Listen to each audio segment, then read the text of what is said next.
Okay, so we'll start. I think enough strength is there. So good morning, all of you. Today is your second lecture of refrigeration and air conditioning. I'll just take a quick preview of last lecture so that those who missed last time, they will get to know what is this subject is all about. So my request to all of you is please mute yourself. And also another request that next time you log in into the meeting, please your college ID. Okay, so you will be automatically in the meeting. Otherwise, what happens if you log in from your other Gmail account? Each time I have to admit you in, so that takes time. So it's my sincere request to all of you.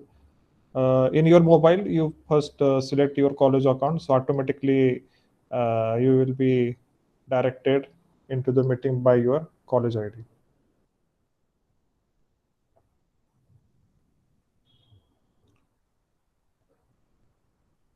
Okay. So I'll just take a quick review of our last lecture. So that was just the introductory part for those who had missed.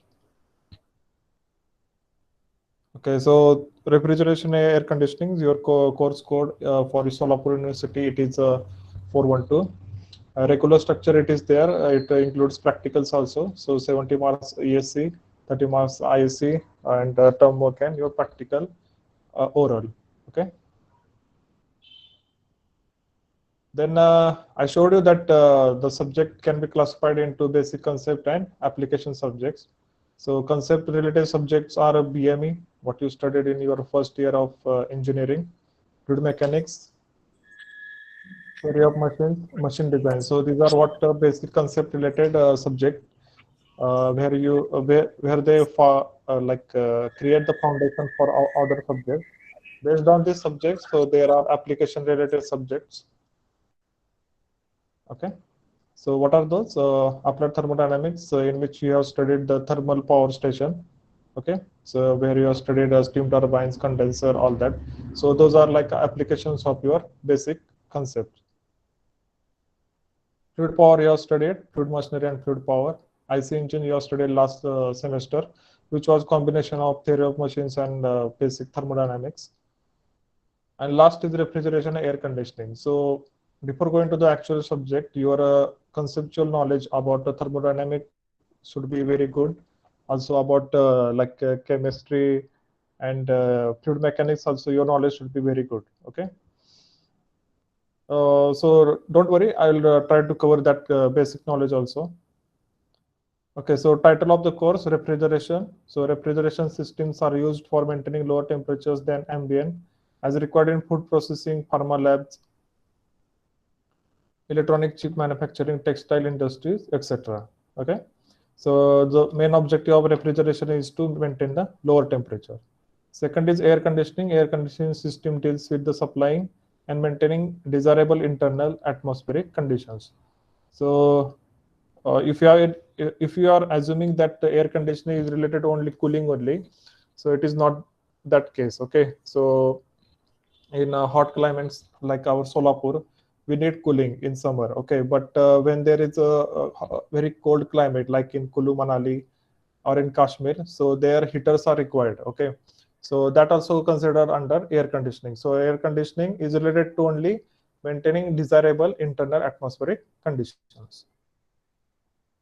So this forms our subject, refrigeration and air conditioning. Your first section is related to refrigeration, and second section is related to air conditioning. Also, this is a so if you go in the industry, so their terms are slightly different. They don't use air conditioning. They what term they use is HVAC. So heating, ventilation, and air conditioning is a general term for air conditioning in industry, HVAC. For refrigeration, it is a regular term, refrigeration. So I'll show you what is the industry point of view. So these are some applications, shopping malls of refrigeration, shopping malls and cold storages. Many of you are aware of cold storages in our area. So those are used to store the food. Okay. So any food like fruits, they have tendency to deteriorate with respect to time. And because of that, the farmers, they have to bear the loss. So in order to reduce that, they are stored in very low temperatures so that the natural respiration process is slowed down. Okay. Next is ice making, seafood processing and preservation, refrigeration vessels and reefer trucks. So these are used in transportations. Okay. So when you are transporting food from one location to other location, which is very far away from it, so what happens in travel time, that the food may get wasted or due to respiration. So in order to restrict that, we are using refrigerated containers. Okay, so cryogenics, this is a advanced topic in it. Pharmaceutical industry and biotechnology. So all these pharma labs, they are intense care is being taken to maintain the indoor environment. Okay, hospitals. So many of you have seen ICUs. Okay, so specific regulations are there to maintain the indoor conditions inside a hospital. Household, these are very common to all of you: fridge, that water cooler, and that refrigerated box which you see when you go to buy the ice cream. That time they are stored in this refrigerated box. Okay, lasers and optics, so these are used for cooling the equipments. Build structures, okay, so this is the example of air conditioning. So if you go to the mall, you will feel the difference in the environment. So temperature and humidity inside these build structures is being maintained. Okay, am I audible enough, or should I increase the voice, lower the voice? Yes, sir, audible. Okay, okay, just a bit, I got a SMS.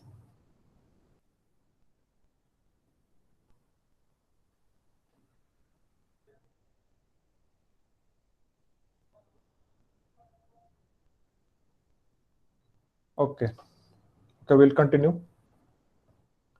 So large industrial plants. These are some images. So for example, textile industries, like in that also, to maintain the quality of the cotton, the indoor environment has to be kept accordingly. So in that case also, air conditioning is being used. Okay, so this is the general term which is used in industries. We have seen last lecture, MEP services. So what is MEP services is when a civil engineer they construct a building. After that comes the role of MEP services. So MEP means mechanical, electrical, and plumbing. So mechanical is the design and installation and maintenance of HVAC services. Electrical is calculation of energy load. Okay, accordingly installation of electrical systems and cables. Plumbing is related to heat load calculation. Sorry, head calculation, selection of pumps, sewage water treatment plant, drainage, irrigation, etc. So I have shown you the general procedure. What happens, a client, first he goes to the architecture gives the drawing of the building, then that drawing is sent to the HVAC engineer. Okay, so here is that drawing and he visualizes the building. Accordingly, he does the heat load calculation. Heat load calculation means how much heat is being transferred into the building. So we have to remove that heat, so that we can maintain a certain value of temperature and humidity. Okay. Then that engineer designs and selects the HVAC systems. He prepares bill of materials, so it gives the overall cost of the project. Then many such consultants, they fill these tenders, and whichever is suitable for the client, he selects that design and he gives the contract to that consultant, and that consultant starts installation of the system. That system is being installed. Then this is a very advanced topic. It is related to green buildings.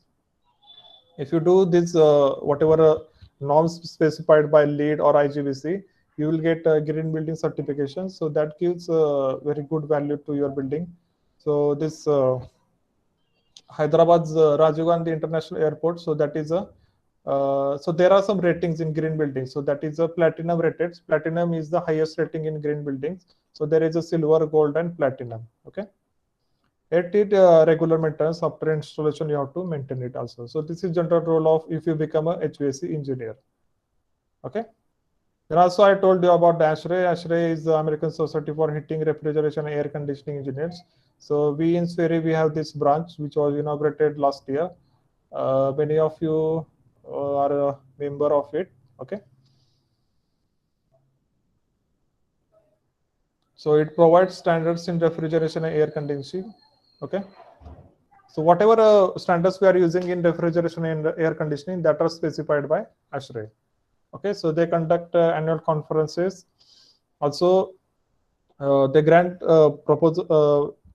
this money for the project proposals. Okay, so last year also we have given 2 proposals by the name of Sagar Khade and Jyoti Deshmukh. So they were rejected, but still we are trying again. But yes, ASHRAE gives grant proposals. Then they give scholarship to the student members, industry exposure and interaction with the persons. Okay. So not only ASHRAE, so there are other international organizations like ASME, ASTM, SAE, that is a Society for Automotive Engineers. So I request you to become a member of at least one of it. So what happens, you will get international exposure. Also, you will get interaction with the industry persons. So that is the advantage of it. Your resume will look good. Okay, so if you add that I am a currently member of ASHRAE or I am currently member of ASME, so that creates a good value. Okay. Similarly, there is ISHRAE also. So that is a Indian version of ASHRAE. Okay. So if you are planning to pursue your career in this field, so there are some major MNCs in this, which are like Danfoss, Blue Star, Daikin, Johnson Controls, and Carrier. So, like if you are serious about this pursuing career in refrigeration, air conditioning, so and if you are using a LinkedIn account, so you can go to the various companies account, you can follow those companies, you can follow their directors, their general managers, so you will get regular updates about the companies and what is happening in this industry. Okay, so that was it. And the syllabus, so in our WhatsApp group I have posted the syllabus, so you can go through it. So first section is related to the refrigeration system, and second section is related to air conditioning system, and the last chapter is related to cryogenics, which is a advanced topic. So that was related to the first lecture. So that was introductory part. We'll now move towards our today's lecture. Okay. So I hope all are with their notebooks and pen, because today we are going to solve numericals, and also we are going to see very basic concept, and so those are very important. Okay, so if you understand those, then only you can understand the upcoming lectures. Okay, so every lecture is a foundation for the next one. Okay, so your first chapter is basic refrigeration cycle. Okay, so what happens, it is not that we invented ice. Okay, so ice was there on earth before a human invented these machines. Okay, so there was whole ice age was there in America. So what they used to do, they used to collect the ice in winter and they used to use that ice in the summer. Okay, Stefan is fine. Your mic is on.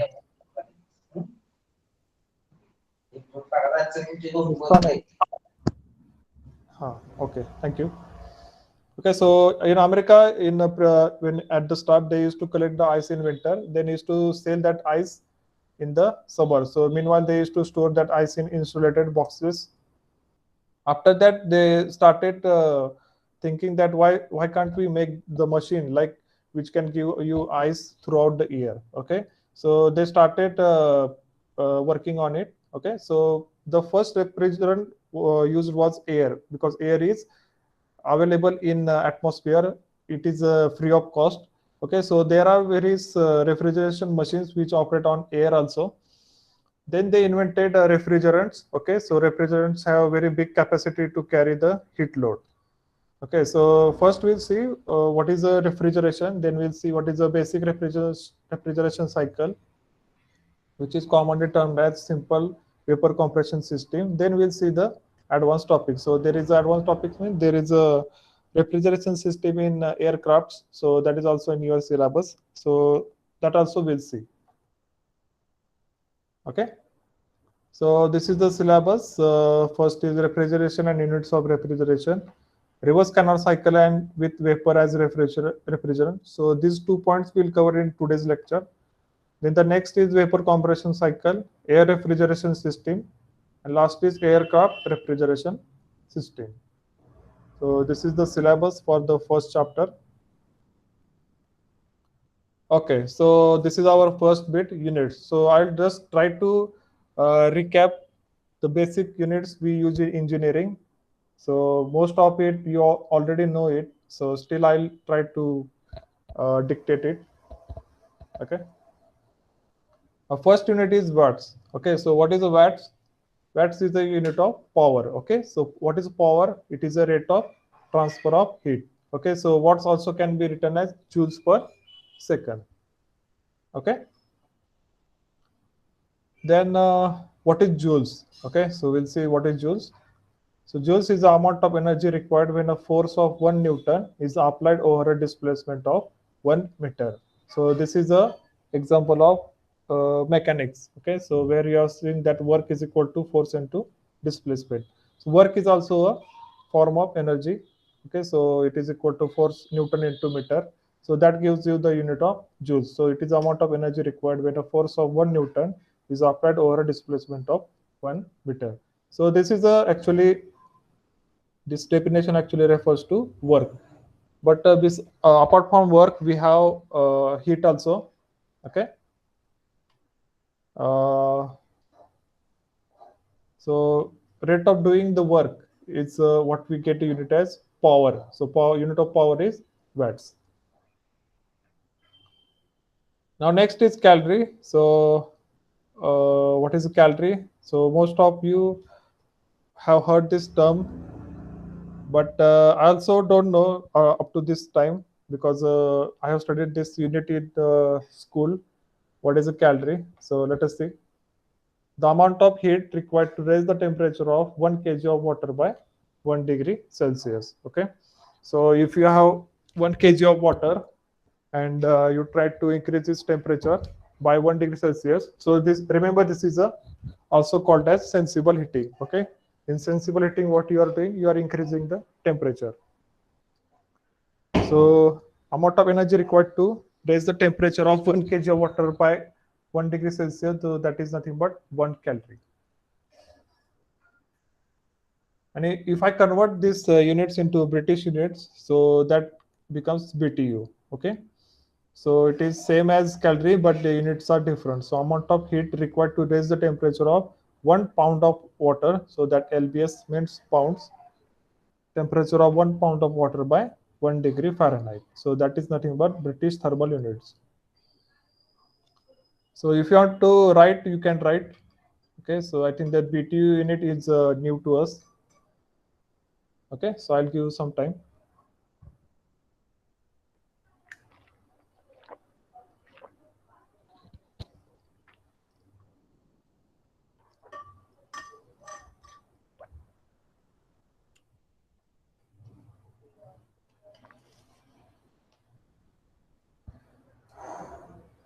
Okay, so here difference is this is 1 kg, here is it is 1 pound, here it is 1 degree Celsius, here it is 1 degree Fahrenheit. Okay.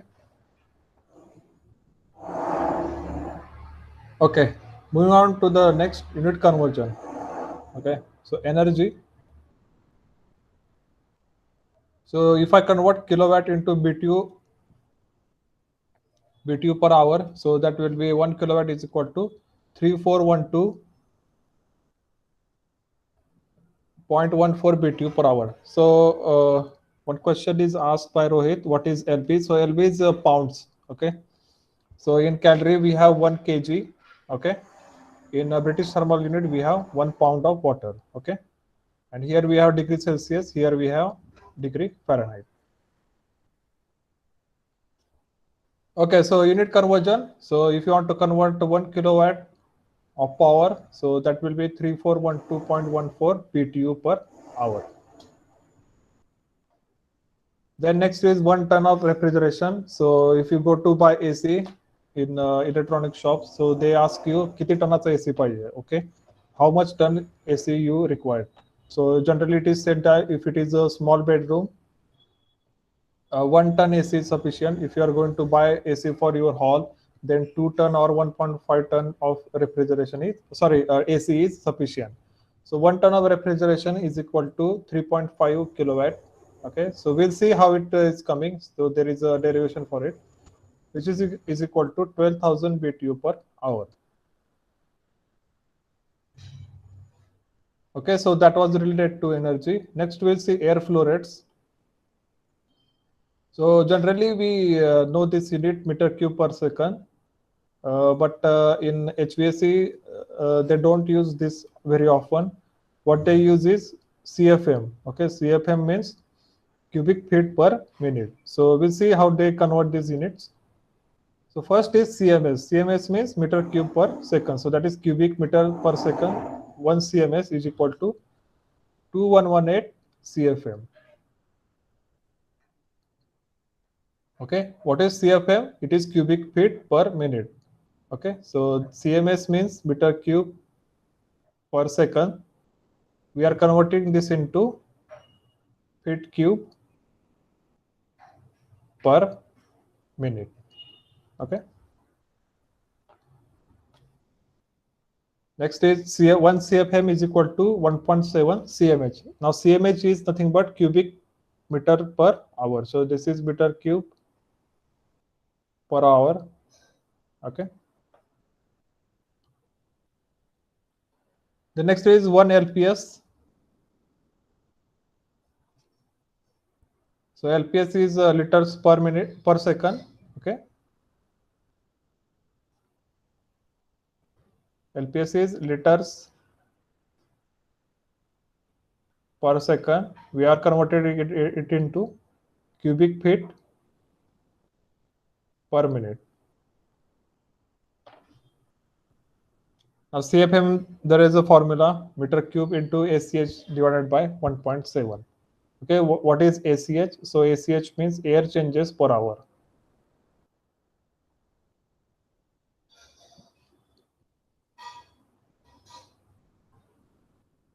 Okay, and the meter cube is volume of room.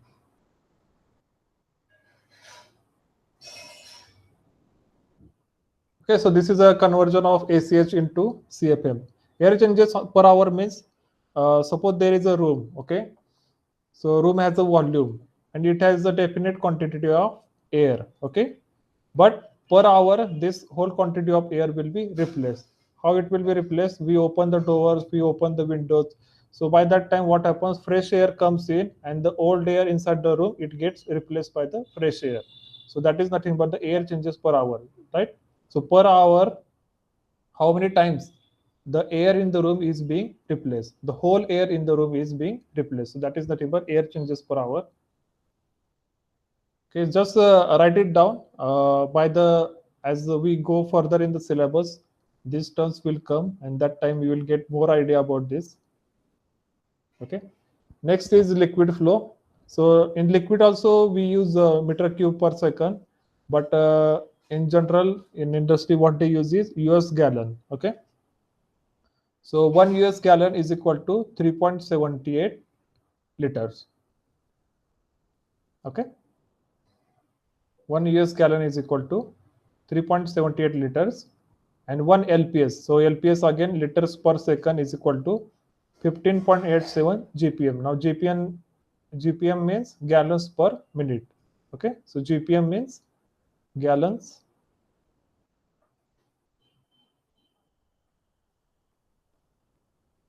per minute. Okay. So this unit is used in chill water stations. So chill water air conditioning system, in that water is being used.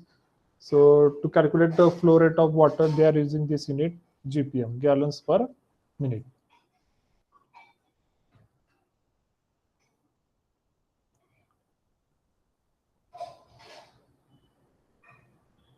Okay, so I think you already knew what is a watt, what is calorie, what is joules, but I think these units are new to you. That is CFM and gallons per minute.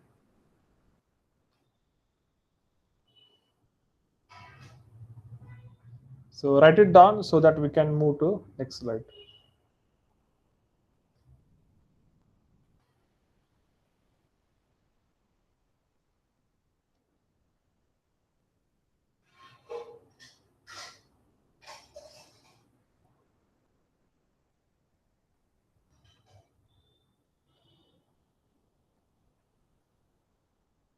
Okay. So moving on, length and area.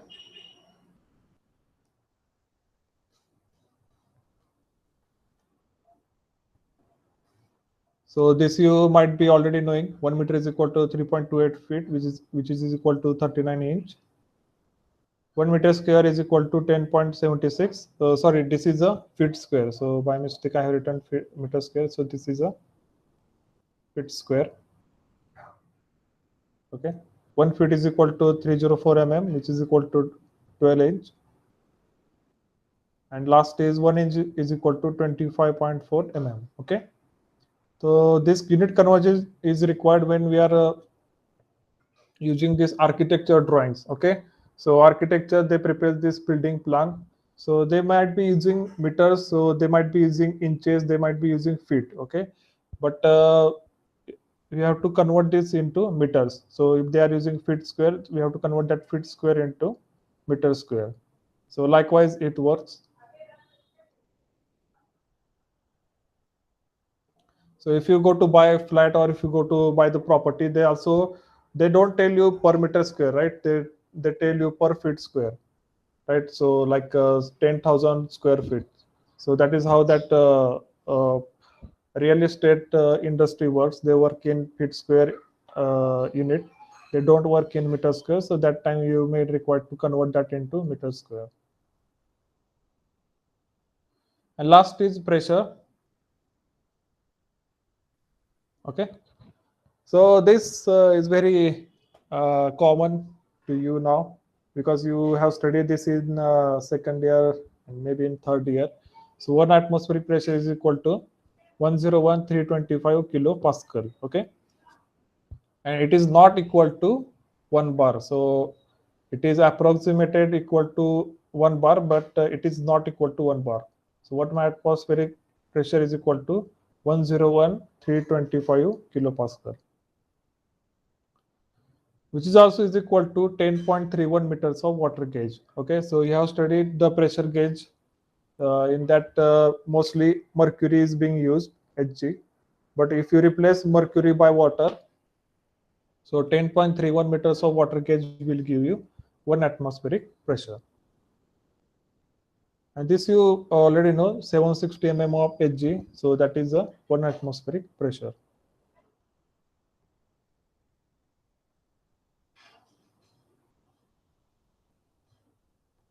Okay. So where it is used, so if you want to calculate the head calculation, okay, so there is a plumbing system in building and they do the head calculation, suction head, delivery head. So in that case, they use this. So wait, so in that case, they use this unit meter of water gauge. So they don't use kilopascal and all that. What they use is meters of water gauge. Next is unit of pressure is kg per centimeter square. So 1 kg per centimeter square is equal to 10 meter of water gauge. So which is approximately equal to 1 atmosphere. Okay. Now 1 inch of water gauge is equal to 249 Pascal. Okay. Next is 1 bar is equal to 10 to power 5 Pascal. So that we already know. 1 psi. Okay. So this is a British unit, pounds per square inch. So P for pounds, SI for square inch, pounds per square inch. So 1 psi pressure is equal to 6.89 kilopascal. Okay, so whenever you go to fill the gas in your tires of bike or four-wheeler, so that pressure is given in psi. Okay, so for generally for two-wheeler, it is recommended that in front wheel you should maintain 25 psi, rear wheel, you should maintain 35 to 40 psi. So you can also manually check the pressure in your wheel tire with the help of that pressure gauge. So that will show you that reading in psi. So 1 psi is equal to 2.3 feet of water gauge, and last is 1 atmosphere is equal to 14.7 psi A. Now A stands for atmospheric, okay. So and is equal to 0 psi G. G stands for gauge pressure, okay. Sorry, A stands for absolute pressure and G stands for gauge pressure, okay. So I think you all know this idea of gauge pressure and absolute pressure, okay. So if I take this datum as 0 pressure, okay, so 0 Pascal, and this is a, so the pressure increases, it becomes 1 atmosphere, okay. And if I measure pressure above it, so this will give you gauge pressure, right? Whatever below of this is your vacuum pressure. Okay, so if I measure pressure here, so that will be your vacuum pressure. And if I measure this pressure from 0 Pascal datum up to here, so that will be your absolute pressure, right? Okay, so any pressure above atmospheric pressure, that will give you gauge pressure. Below of it, it will give you vacuum pressure. If you measure from 0 datum, so that will give you absolute pressure. So I think I have covered most of the units which will be used in this subject and also other subjects. Okay. So I'll give some time to write it down.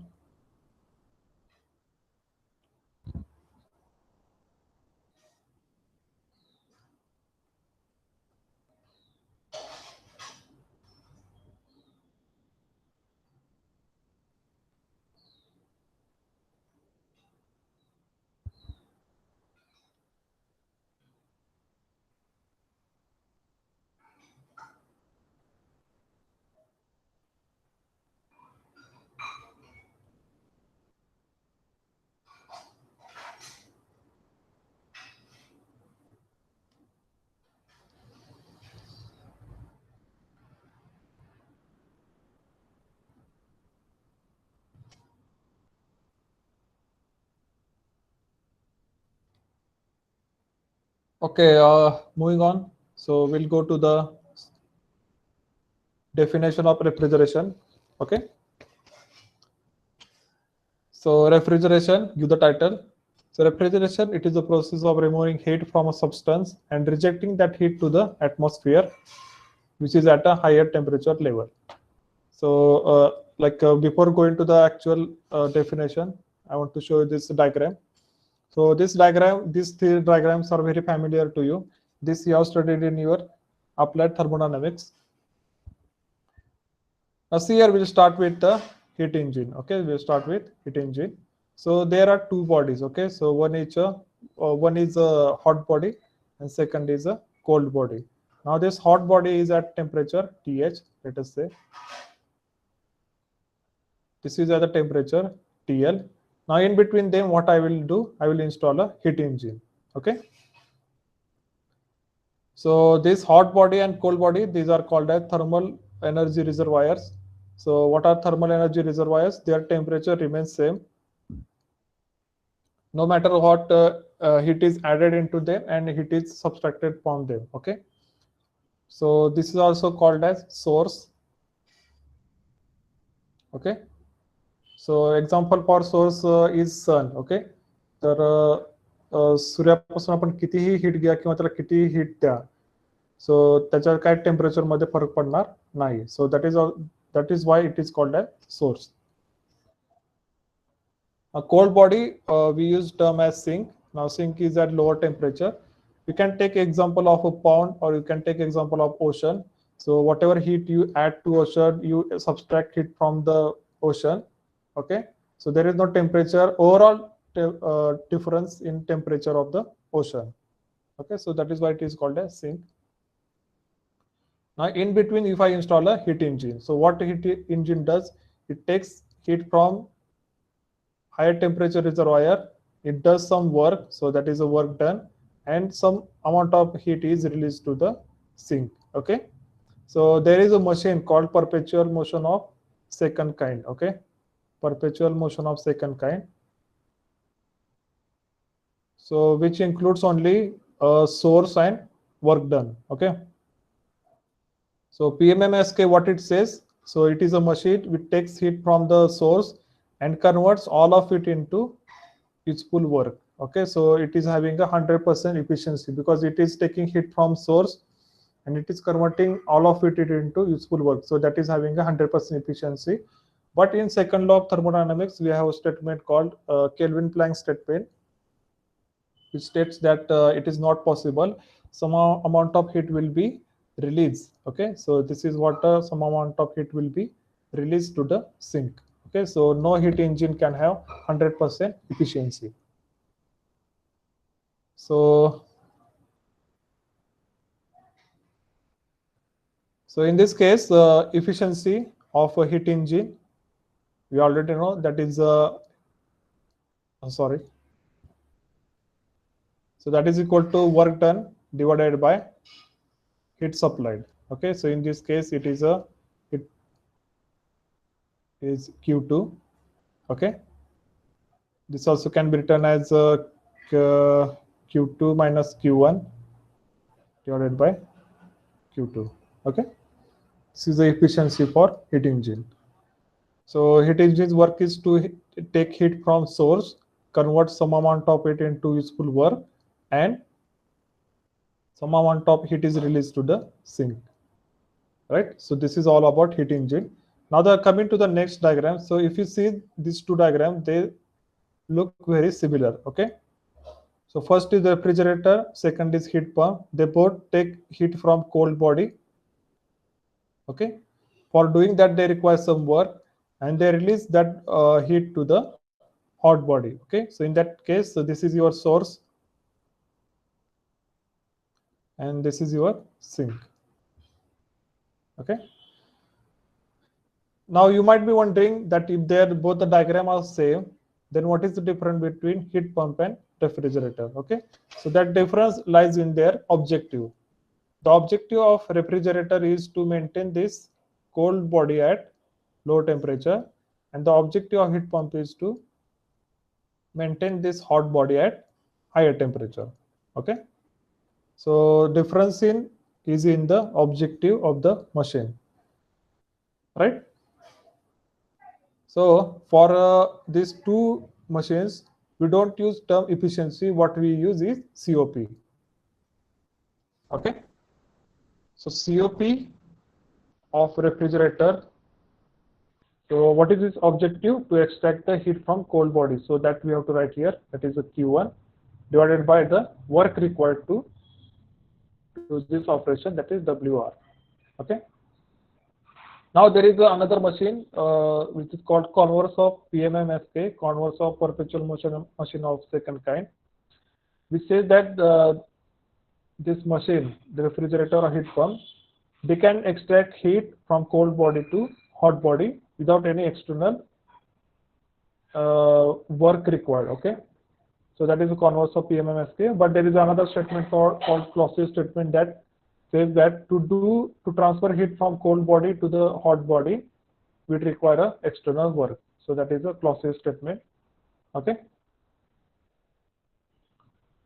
Similarly, there is a COP, coefficient of performance of the heat pump, which is generally called as EPR, energy performance ratio, EPR. Now EPR is equal to, what is this objective? To transfer Q2 to hot body. So that I will take here Q2 divided by work required. So that is the WP. Okay. So this is the basic idea about heat engine, refrigerator, and heat pump. Now it is also said that EPR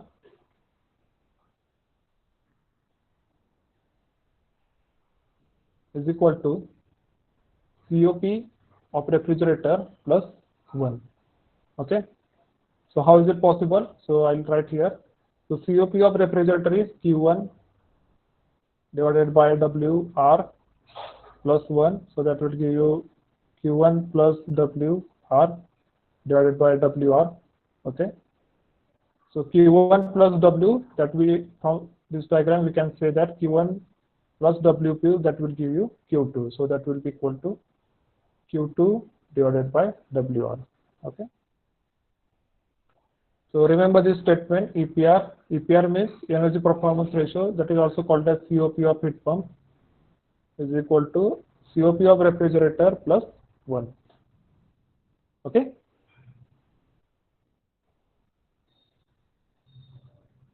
So this was the basic idea behind the refrigeration.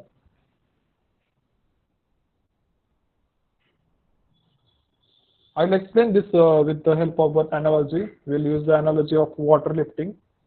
And then you will get a more clear idea about the refrigeration.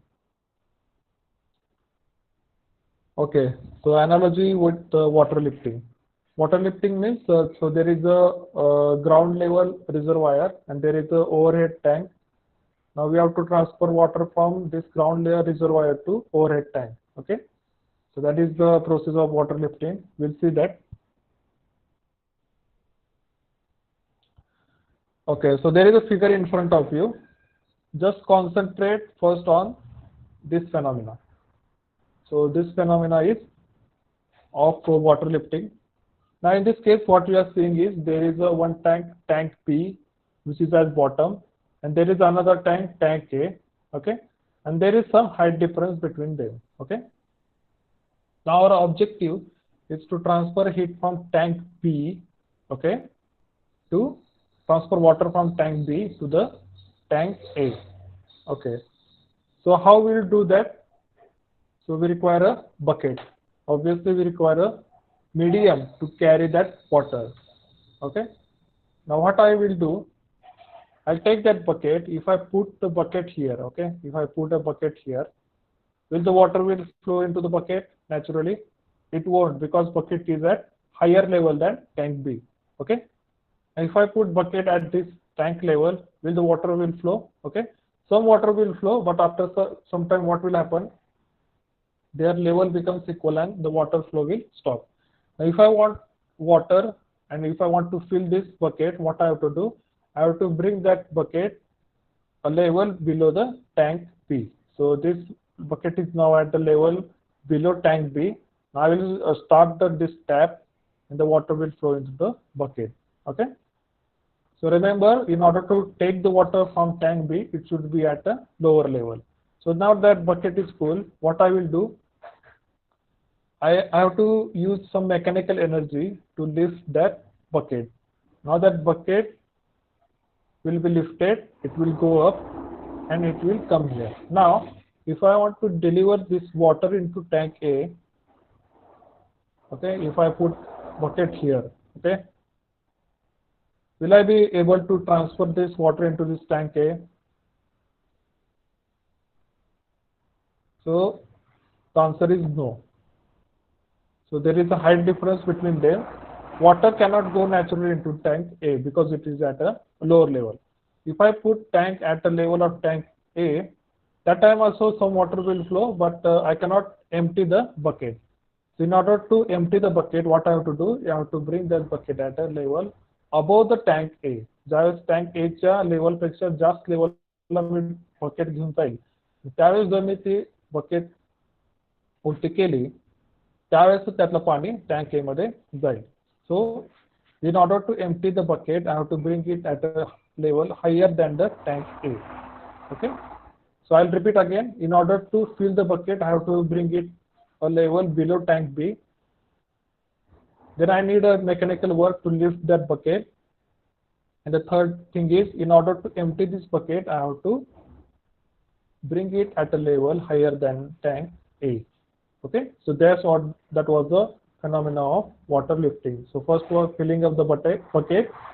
Second is lifting the bucket. Third is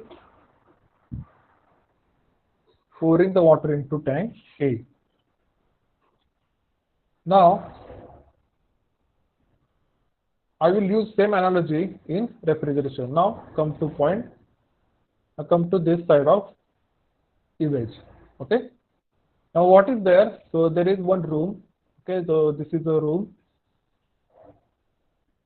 Now I want to transfer some heat from this room to the atmosphere. Okay. Now if I use the same analogy, what I have to do? So there is a heat carrying medium I have to use. So here it was water. In this case I have to use a refrigerant. Now this refrigerant I have to bring the level below the room temperature. Okay. So there is a room temperature. In order to transfer heat, what I have to do? I have to bring this refrigerant to a level below the room. Okay. So heat naturally flows from higher temperature to lower temperature. So as I bring this below the temperature of room, heat will naturally flow into the refrigerant. Now what a refrigerant will do? It will take the heat from the room. Now I will need a mechanical work to bring this refrigerant from lower temperature to a higher temperature. So I need a mechanical work to do this. Now if I want to transfer that heat into the atmosphere, and I cannot come here, okay? I cannot come at a temperature below atmosphere, so heat won't flow from refrigerant to the atmosphere. In order to dump that heat into atmosphere, I have to bring it to the level above the atmosphere. So at that time only the heat will flow from refrigerant to the atmosphere. Okay. So this is the refrigeration. In order to take heat from a room, you have to bring that refrigerant or heat carrying medium to a lower temperature so that it will take heat. Now it has taken the heat from the room. I will need a mechanical work to go from this lower temperature to a higher temperature. Now that higher temperature should be above the atmosphere so that the heat will be transferred to the atmosphere. So this is the process of refrigeration. Okay, understood? So first is extracting from the refrigerator. So this is they have taken as refrigerator. I have taken to. Okay, so this is a refrigerator. So it doesn't matter. So that is a space. Then transfer of heat from lower temperature to higher temperature. Okay, transfer of heat from lower temperature to higher temperature. For that we need a mechanical work.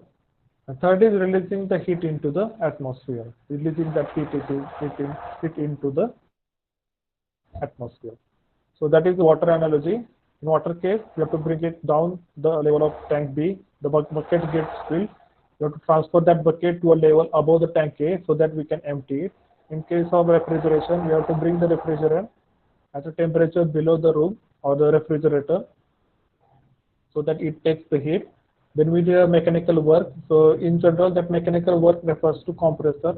Compressor does this job. Okay, so that temperature of refrigerator is raised above the atmosphere, and that heat flows from the refrigerator to the atmosphere.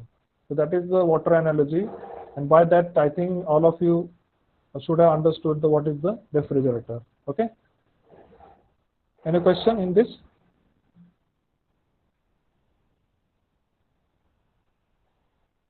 Any question?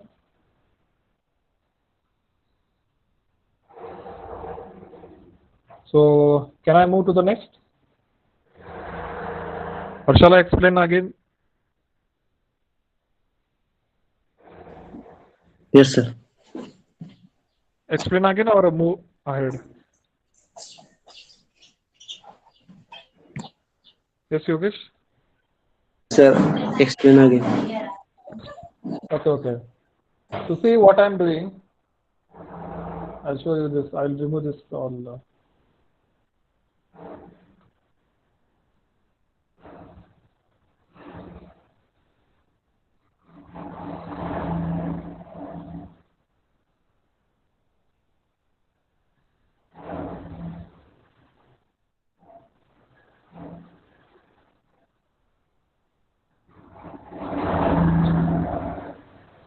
Okay. So I'll explain again. So in order to understand the refrigeration, I have taken an example of water lifting. Right? Okay. So what we are doing, we are taking water from tank B. So there is a tank B, and we are transferring that water to tank A. Okay. So how we have to do this? So we cannot put bucket at a level above the tank A. जर मी इथं ठेवलं तर पाणी ह्याच्यातून ह्याच्यात जाणार नाही. जर मला ट्रान्सफर करायचं असेल वॉटर तर मला काय करायला लागणार bucket we have to bring that bucket at a level below the tank B. Tank बीच्या लेवलच्या खाली आपल्याला ते बकेट आणून ठेवावं लागेल.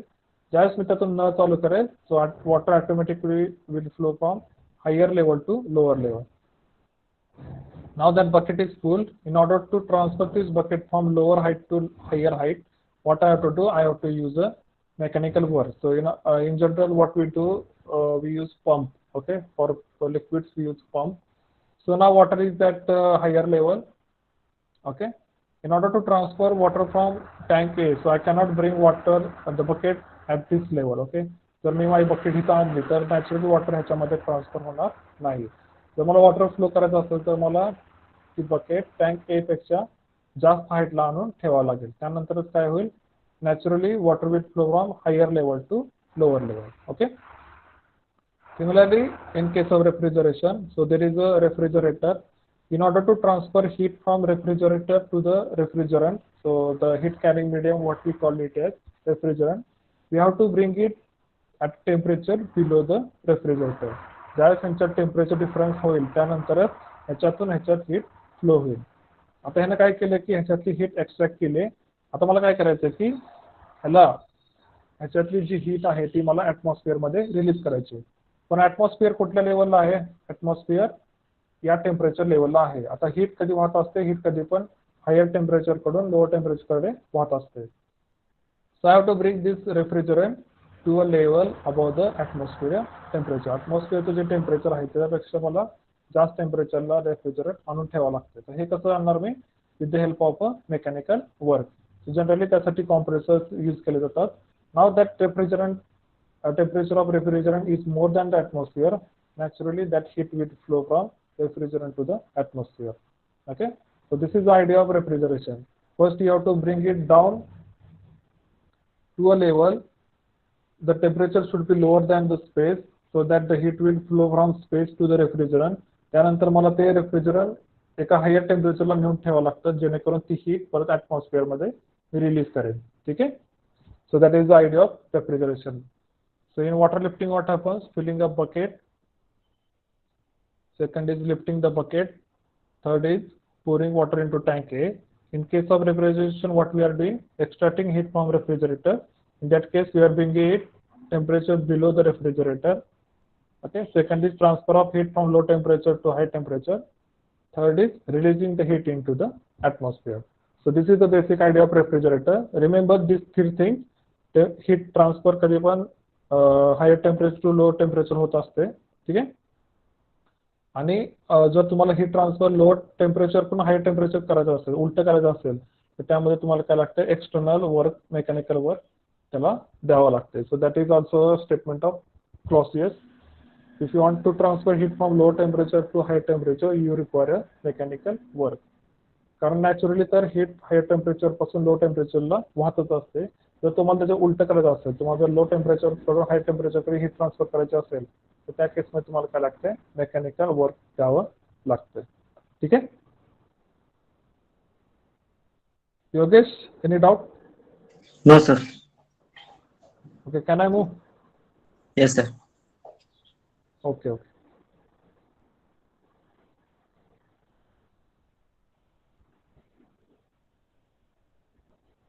Okay, just give me 2 seconds. I got a call. Just be here for 2 minutes.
Okay, moving on.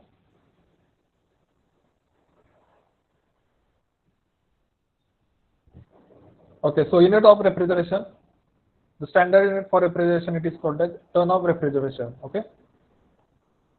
So it is used to indicate the capacity of refrigeration and air conditioning system, and it is equal to the heat removal required to freeze 1 metric ton of water at 0 degrees Celsius into ice in 24 hours. Okay, so we have 1 ton of water. I want to convert that into ice in 24 hours. So whatever heat I have to extract from water, that is also a ton of refrigeration. ह्याच्यात उलट मी हेच statement मी उलट करून सांगू शकतो की 1 TR is defined as the amount of refrigeration effect produced by the uniform melting of 1 ton of ice. 1 ton is 1000 kg. 1000 kg of ice at 0 degrees Celsius in 24 hours. Okay. To understand this, we can take example of phase change process. Okay.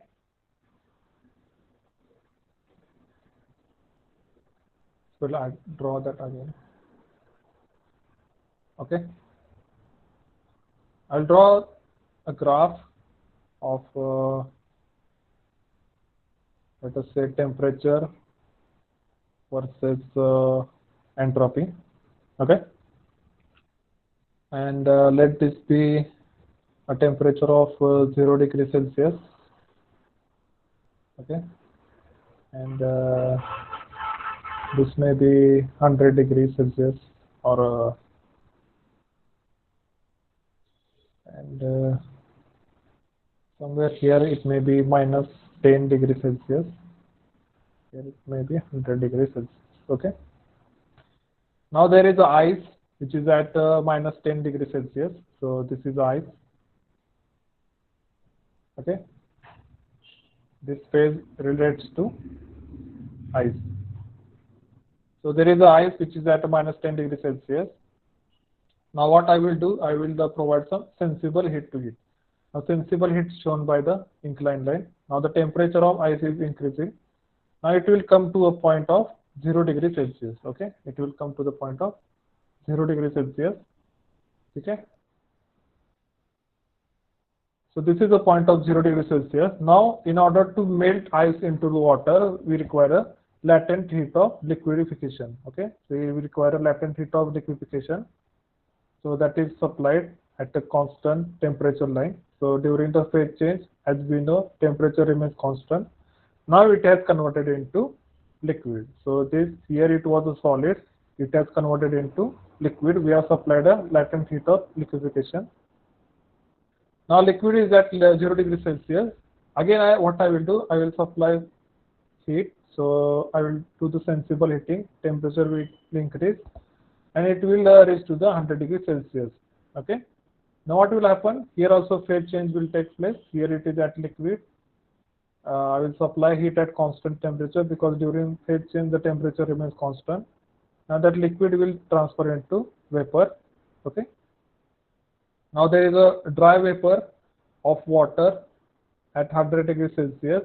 If I increase the, if I supply more heat to this vapor, what will happen? It will go into superheated state. So this is state is what we call it as superheated state. Okay. तर त्यामध्ये बघा दोन तुम्हाला phase change दिसतील. So one is solid to liquid, another is liquid to vapor. Okay. Now coming back to this definition, what it means that I have a 1 ton of ice. Okay, so I have 1 ton of ice here at 0 degrees Celsius. Now I have to melt it. Okay, I have to melt it. I have to melt 1 ton of ice in 24 hours. So how much heat will be required? So that is nothing but 1 ton of refrigeration. Okay, so latent heat here to convert solid into liquid for water, it is given as 334 kilojoule per kg.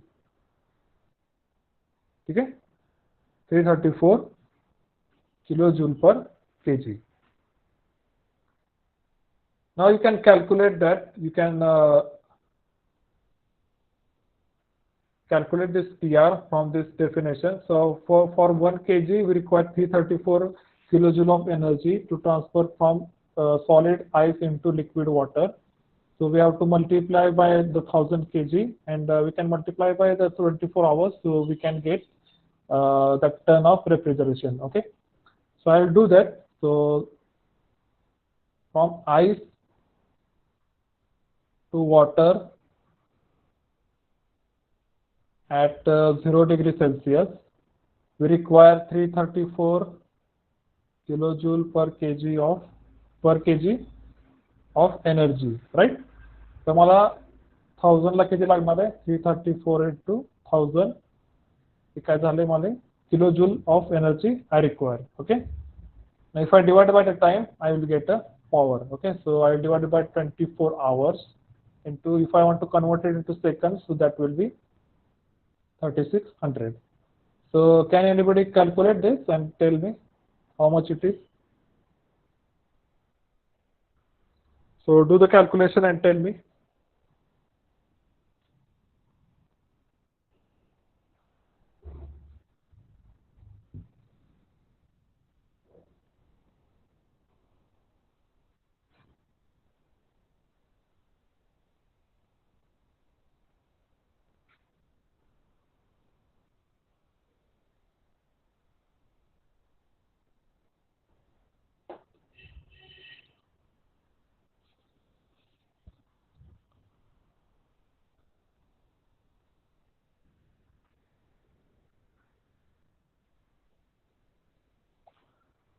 Okay, Nistani, you have to do the whole calculation. That 334 into 1000 divided by 24 into 3600. That whole calculation you have to do. You have to tell the answer.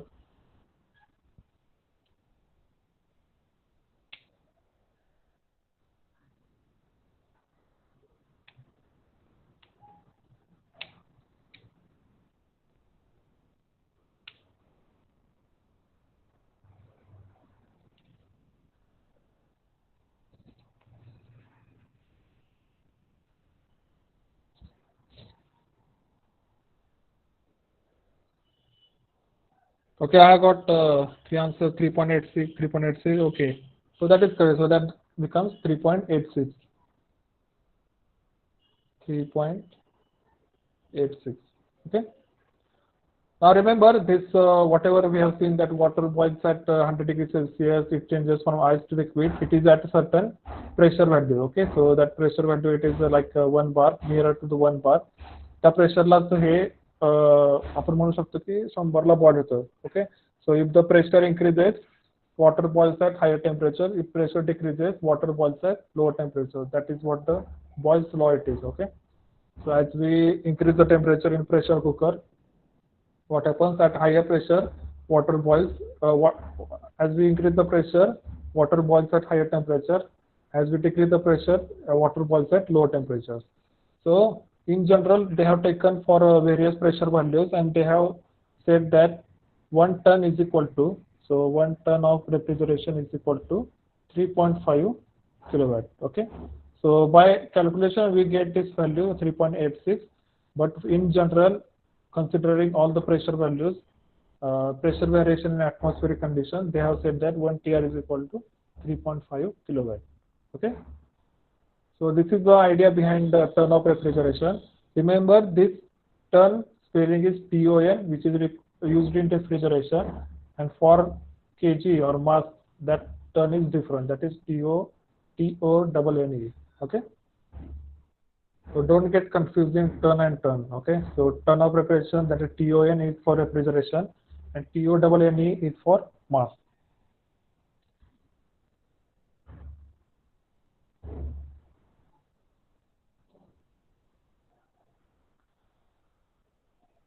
Okay, so this was the process from ice to vapor. If I go in reverse direction, if I go from vapor to liquid, again in that case, I have to subtract some heat, so that vapor will be converted into liquid. Again, I have to liquid. In this case, I have to do sensible cooling, so that liquid temperature of liquid will drop from 100 to 0. Okay. If I want to convert liquid into ice, that time also I have to subtract some heat. Okay, so that will convert into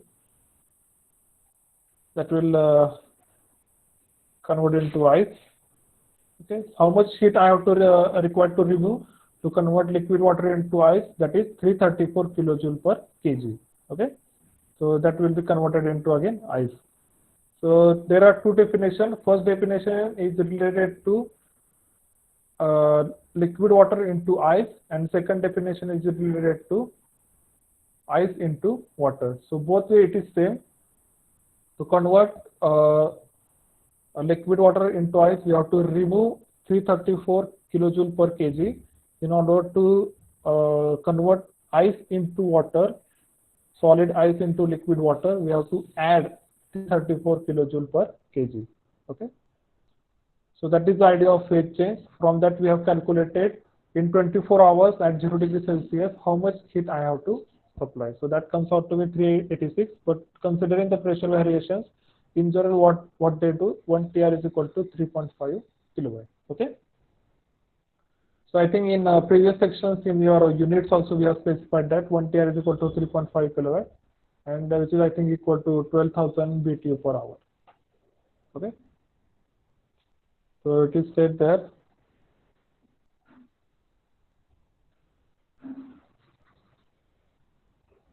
so 1 TR is equal to 1 ton of refrigeration equal to 3.5 kilowatt is equal to 12,000 BTU per hour. Okay, understood? Can I move or should I explain again?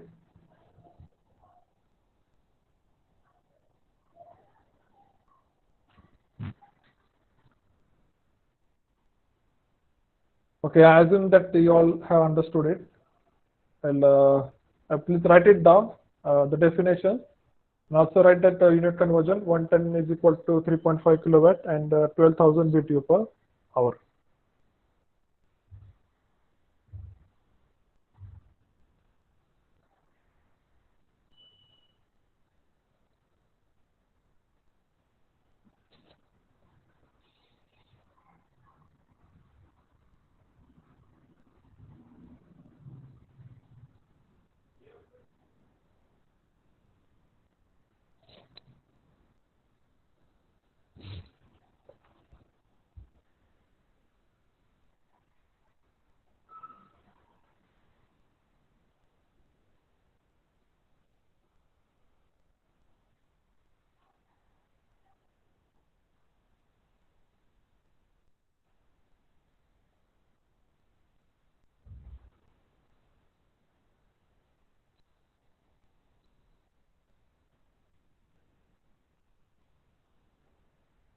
I'll explain this calculation again. What we have done here it is, so per kg we require 334 kilojoule of energy to convert ice to water.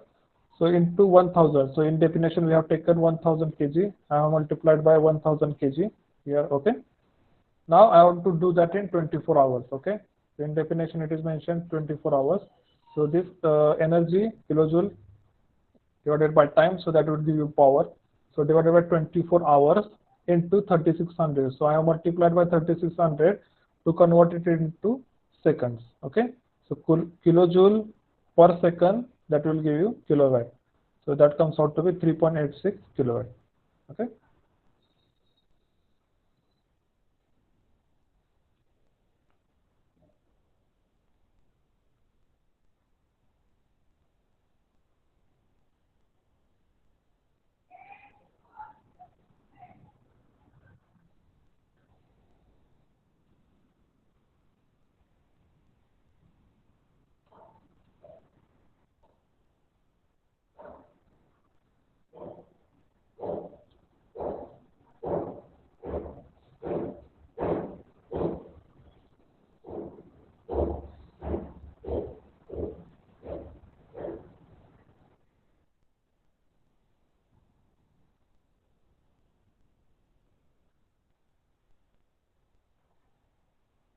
So can I move? Have you written the definition and the derivation, how we calculated?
Okay, Sankit has given reply. Yes, you can. Okay. So that was all about unit of refrigeration. That is 1 TR. 1 TR is equal to 3.5 kilowatt equal to 12,000 BTU per hour. Okay. Now next is this famous two cycles, Carnot cycle and reverse Carnot cycle. So first we'll concentrate on Carnot cycle. So this you have studied in I think BME, then you have studied in applied thermodynamics. Also you have studied in IC engine at the start. Because Carnot cycle is very important because Carnot cycle consists of all the reversible processes, and when this all four reversible processes form a cycle, we get a Carnot cycle. Carnot cycle is said to have is having highest efficiency. So if I construct a heat engine which operates on Carnot cycle, that heat engine will give me maximum efficiency. Okay, so don't get confused that it will give you 100% efficiency. Okay, so it is not possible. By Kelvin Planck statement, there is no heat engine which can give 100% efficiency, but Carnot cycle will give you highest efficiency. Okay, so what is the Carnot cycle? It consists of all four reversible processes.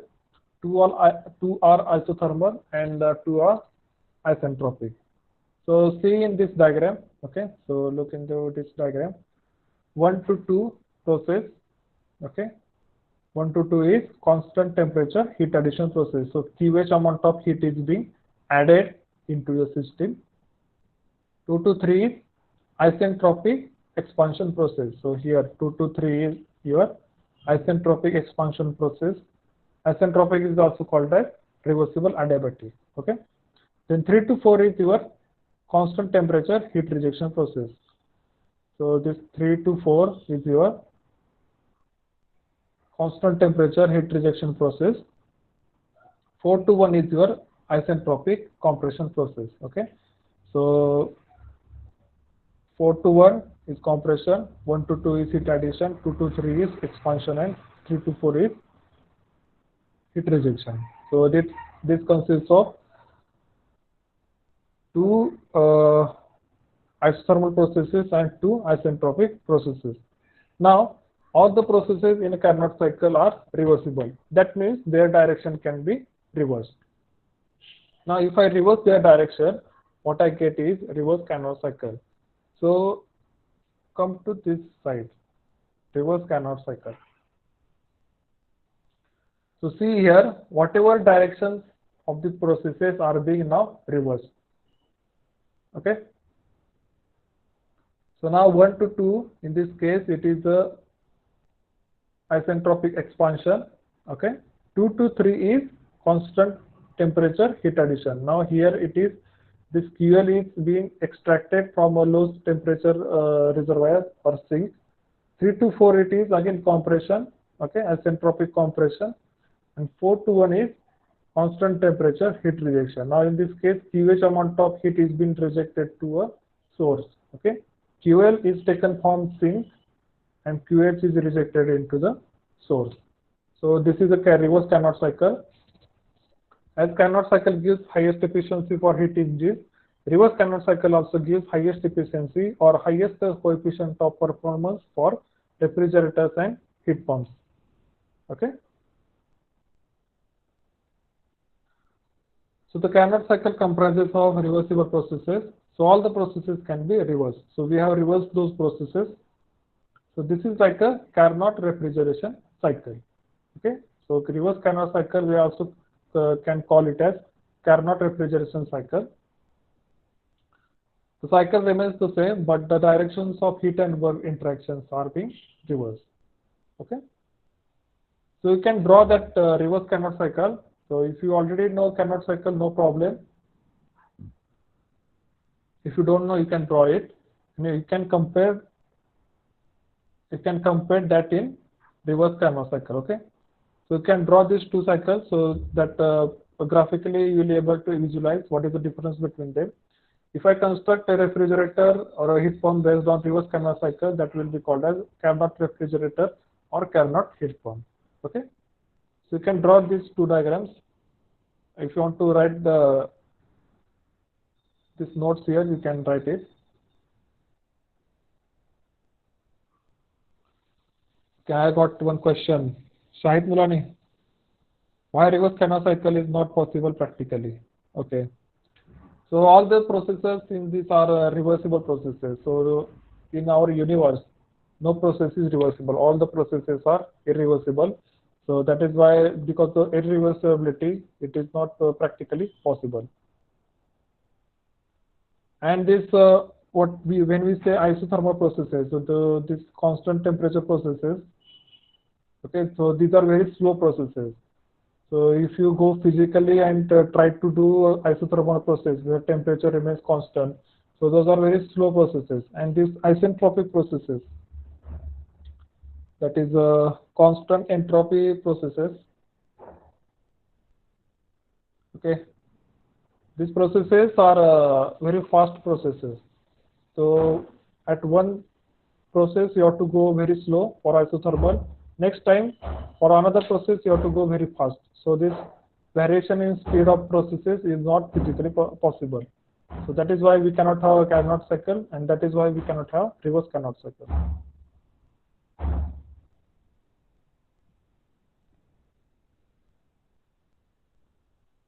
So I hope you know the concept of reversible and irreversible. If I take a spring and if I compress it and I release my hand, so it will go back to its original position. Okay, so that is one example of reversible process. And irreversible processes, if I heat water, cup of water, after some time the heat is being lost to the atmosphere. Okay, now the heat lost to the atmosphere, I cannot recover it. Okay, I cannot go into the atmosphere. I will collect those all the atoms and molecules who have taken the heat and get back heat to the cup of water, and the temperature of cup of water will increase. So this is very hypothetical case.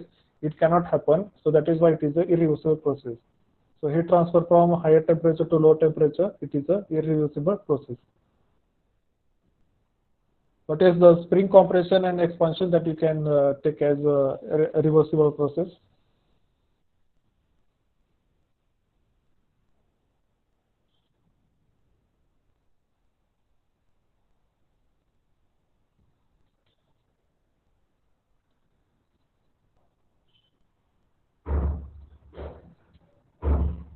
Okay, so if I construct a refrigerator working on reverse Carnot cycle, that will be Carnot refrigerator. If I construct a heat pump working on reverse Carnot cycle, that will be a Carnot heat pump.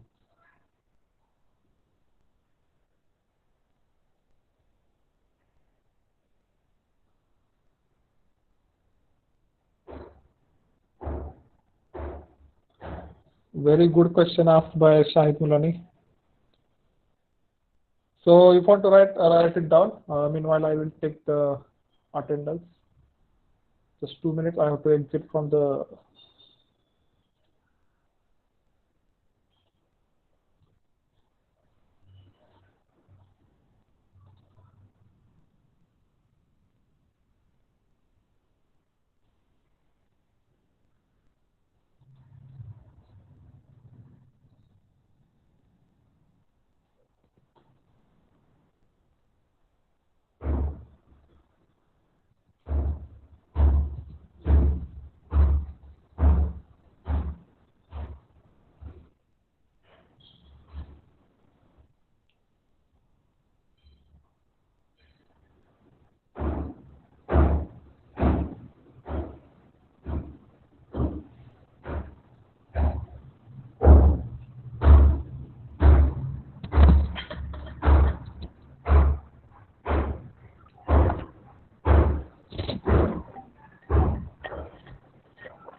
So my request to all of you is that तुमच्या B मध्येच काय तर तुमचे concept असतील, तुमचे doubts असतील कुठल्याही subject हे आत्ताच क्लिअर करा. ग्रॅज्युएशन झाल्यानंतर तुम्हाला डाऊट येत असतील आणि मग परत काय तुमची परत अभ्यास करायची इच्छा राहत नसते. म्हणजे फ्रँकली सांगायचं तर तुमचे कन्सेप्ट जेवढे आता क्लिअर होतील तेवढं तुम्हाला म्हणजे गेट प्रिपरेशन करत असाल तर फारच चांगलं आहे. आणि जे काय शिकाल ते एकदा फॉर्म शिका. म्हणजे असं नाही की परत तुम्हाला वाटेल अरे आपण शिकलो ते चुकीचं होतं, मग परत नवीन शिकावं लागेल. जसं म्हणजे मी ज्या गेटच्या क्लाससाठी हैदराबादला गेलो एस अकॅडमी गेला त्यावेळेस मला असं कळलं की मी डिग्री जे शिकलो ते फारच असं वरवरचं होतं, म्हणजे असं जसं की विस्कस फोर्सेस फ्लुइड मेकॅनिक्स मध्ये आहे. आता फ्लुइड मेकॅनिक्स मध्ये वोर्टेक्स फ्लो देखील असतात. ते वोर्टेक्स फ्लो आपल्या सोलापूर युनिव्हर्सिटीच्या सिलेबस मध्ये नव्हते, तर ते मला परत शिकावं लागलं. तर अशा बऱ्याचशा गोष्टी आहेत. तुम्ही जर सॅटिस्फाय होत नसाल, जर तुम्हाला असं वाटत असेल की कॉलेजमधलं एखाद्या म्हणजे मीच एखादा तुम्हाला कॉन्सेप्ट शिकवला आणि तुम्ही जर सॅटिस्फाय नसताल, तर तुम्ही माझ्याशी डिस्कस करू शकता, किंवा तुम्ही जोपर्यंत तुमचं समाधान होत नाही तोपर्यंत थांबू नका. आता परत काय होतं, तुम्हाला ज्यावेळेस प्रश्न पडतो डिग्री झाल्यानंतर, अरे आपण शिकलेलो पण याचं आम्हाला माहितच नाही काय, तर त्यावेळेस फार वाईट वाटतं आणि परत आपल्या अभ्यास करायची इच्छा राहिलेली नसते. तर हे होऊ नये म्हणून आत्ताच जे काय ते तुमचा वेळ द्या, ह्याचा तो फायदा तुम्हाला कॅम्पसला देखील होईल, ह्याचा फायदा तुम्हाला कॉम्पिटेटिव्ह एक्झामला देखील होईल. ठीक आहे. कारण आपल्याला ते सवय लागली असते मगअप करायची, रट्टा मारायची, त्यामुळे त्याचा आता तुम्हाला मस्त चांगले मार्क मिळतील सोलापूर युनिव्हर्सिटीमध्ये, पण बाहेर गेल्यानंतर तुम्हाला फार त्रास होईल त्याचा. कारण मगअप केला तर इंडस्ट्रीत काहीच फायदा नसतो, तिथे तुम्हाला स्किलची गरज असते. स्किल तुम्हाला तुमचे ज्यावेळेस बेसिक स्ट्रॉंग असतील त्यावेळेस तुमचे स्किल आपोआप डेव्हलप होतील. ठीक आहे.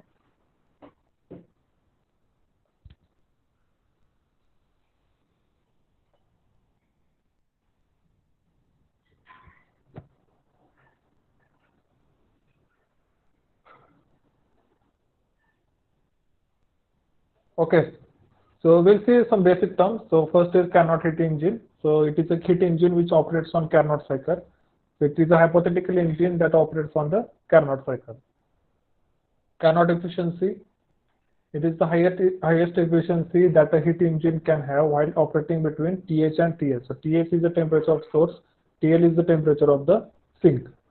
The temperatures are Kelvin. Yes, so remember always this temperature should be always in Kelvin. Now, how to give that efficiency of a Carnot heat engine is equal to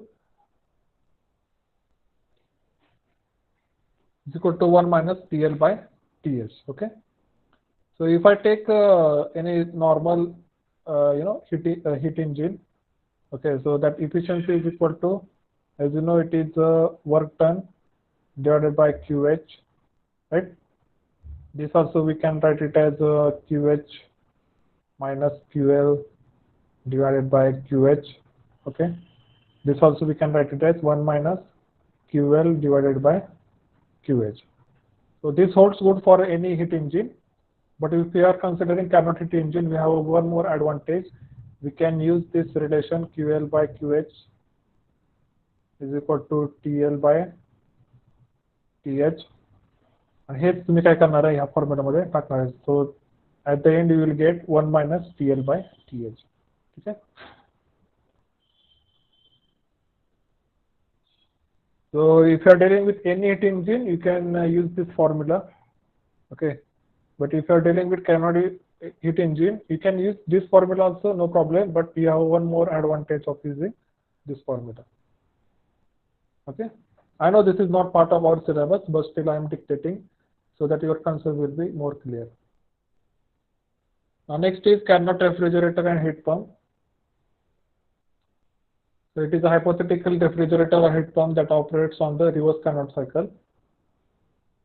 So in this case, we don't have efficiency, we have coefficient of performance. So first is coefficient of refrigerator. It is given by 1 minus 1 upon TH by TL minus 1. So this we can write it as this also we can write it as TL divided by TH minus TL, and the coefficient of performance of heat pump, it is given by 1 divided by 1 minus TL by TH. This also we can write it as TH divided by TH minus TL. Okay.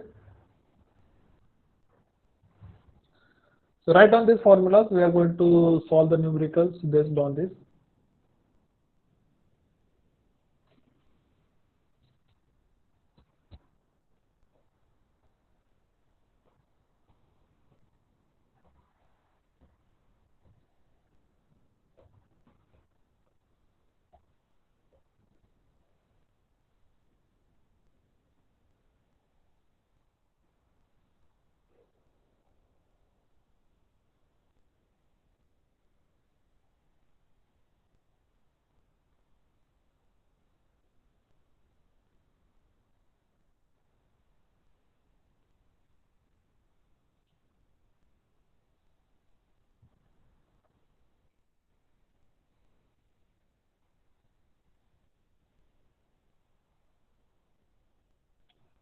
Okay, so I think, okay, but before moving to the numericals,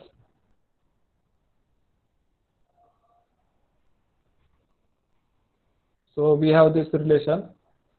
What it says, if I calculate the COP of a refrigerator or heat pump, so there are three conditions, okay? First is COP of a Carnot refrigerator. So it is generally given by COP suffix R, comma, reversible. Reversible stands for Carnot cycle. So if it is less than the Carnot refrigerator, so that processes are irreversible, okay? If the COP of a refrigerator is equal to COP of a Carnot refrigerator, then all the processes are reversible. And if the COP of a refrigerator is greater than the Carnot refrigerator, that case is impossible. Okay, so that is not possible.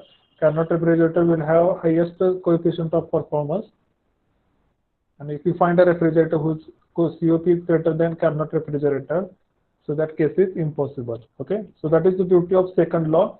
Second law तुम्हाला सांगतो की एखादी process possible आहे का नाही. ठीक आहे. So first law gives you idea about the law of conservation of energy, but it doesn't give you direction. So directions. So second law is the directional law, which states that if the process is possible or it is impossible. Okay.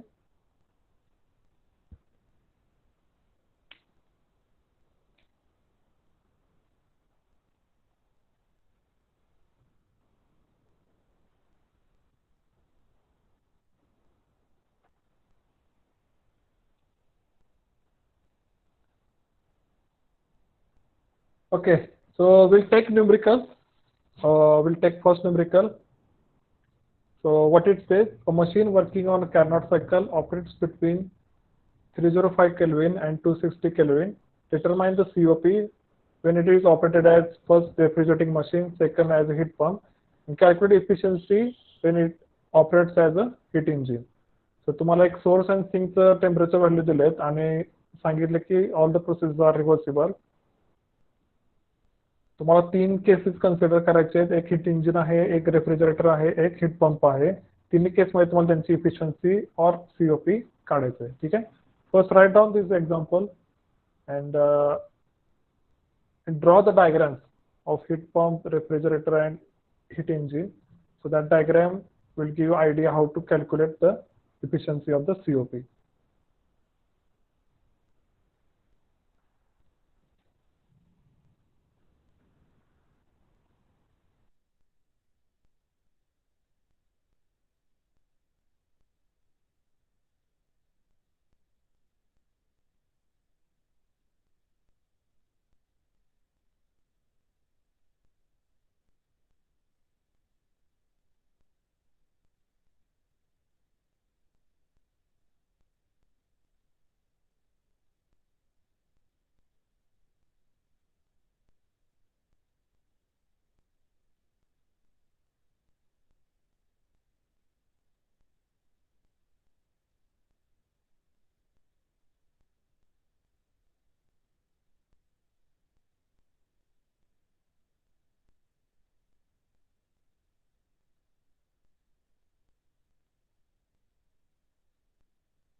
So if you have got the answer, you can type in chat box.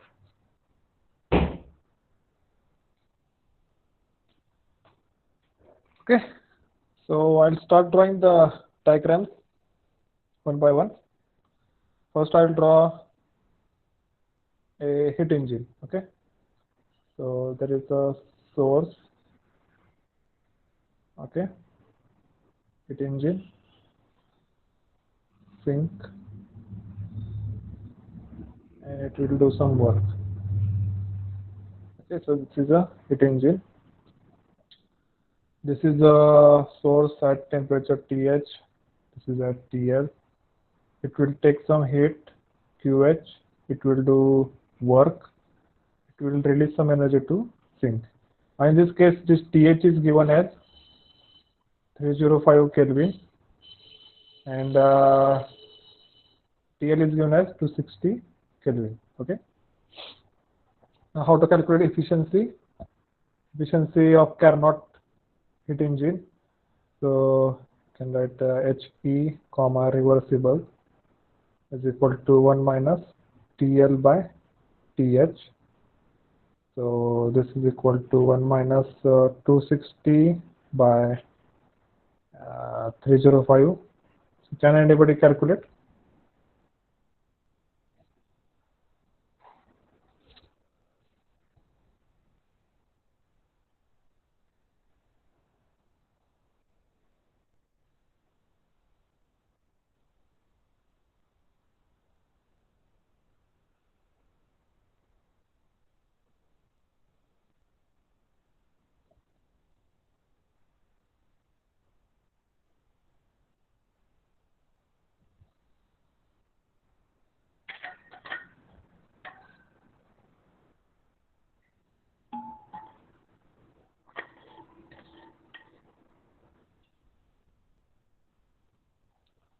So what is the answer?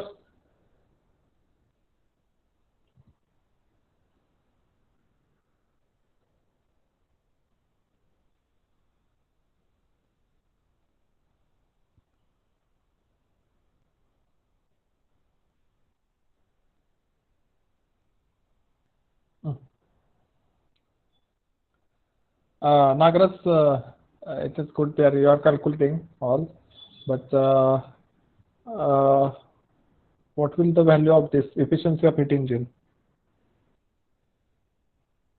So is it a 14.75?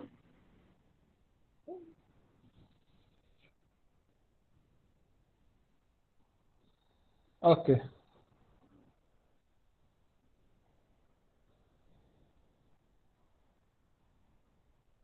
Amol Nagne, 14.75. Okay.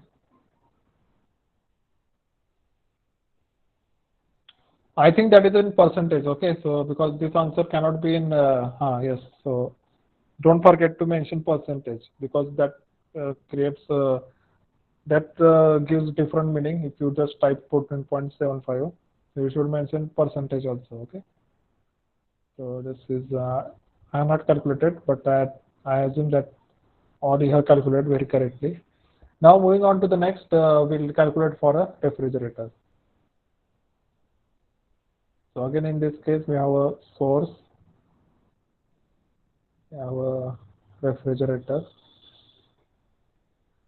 then we have a sink. This requires some work. In this case, this is the source is at 305, this is at 260. Always remember to convert it into Kelvin. Work is required. And what is the refrigerator? It takes heat from sink and transfers it into source. So in this case, COP of refrigerator reversible, because it is operated on reverse Carnot cycle. So this will be equal to TL divided by TH minus TL. This will be equal to 260 divided by 305 minus 260. So what will be the answer? Refrigerator, Rode has given answer as 5.78. I think Nagras had given the same answer. So I'm waiting for others' answer. So what will the COP?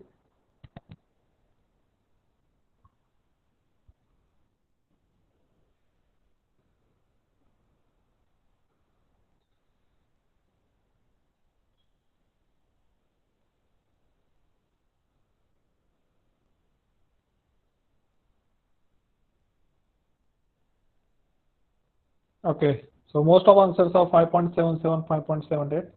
I'll just write it down, 5.78. Okay.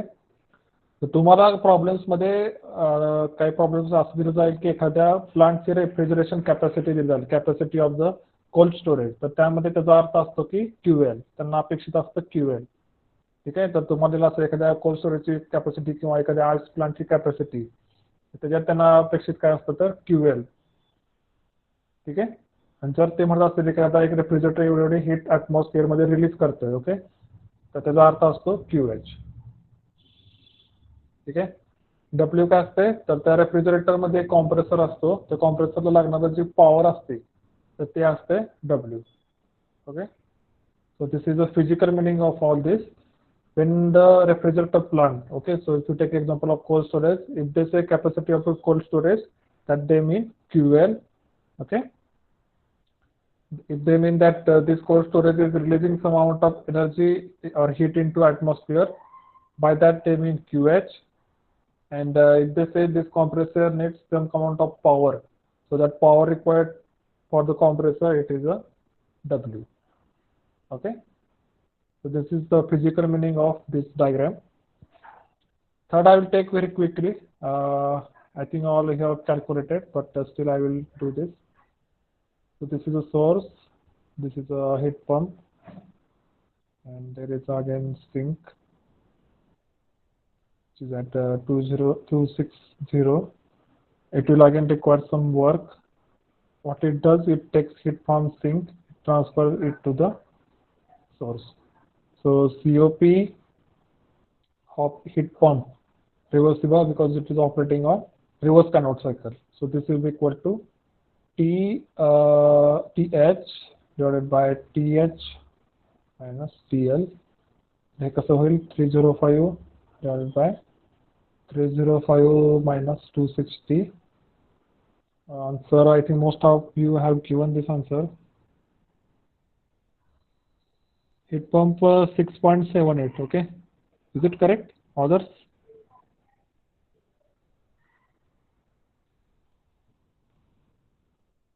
Okay. 6.78. So these are the three answers for the given problem. Okay.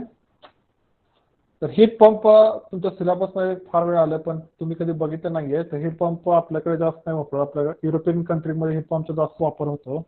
तर heat पंपची एक concept आहे की ते ground मधली energy घेतात आणि ते त्यांच्या रूम मध्ये ट्रान्सफर करतात. Okay. So ground is having a very good heat storage. And when there is a winter, what they do, they extract the heat from the ground and they transport it into their home. Okay, for that purpose they are using heat pump. आपल्याकडे देखील तर recently use करायला लागले heat pump. Okay.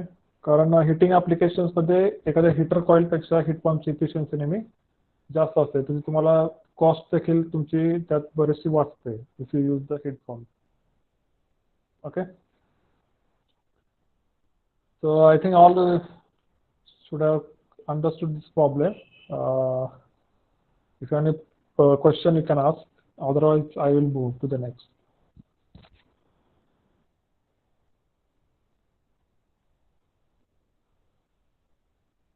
ठीक आहे. आणि या केसमध्ये हीट इंजिन देखील आहे. तर तुम्ही जर समजा एक थर्मल पॉवर प्लांट घेतला तर ह्याचं सिग्निफिकंट सोर्स असतो तो बॉयलर असतोय. तुम्ही बॉयलर कडून ठराविक एनर्जी घेता. डब्ल्यू म्हणजे तुमचं काय असते टर्बाईनचं वर्क असते. आणि ज्यावेळेस तुम्ही हीट रिलीज करता तर ते काय असते हे तुमचं condenser.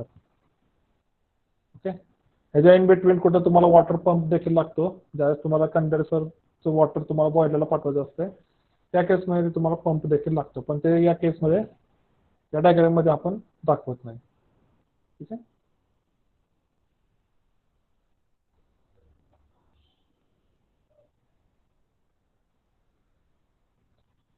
Okay, moving on to the next, or the second thing, second example.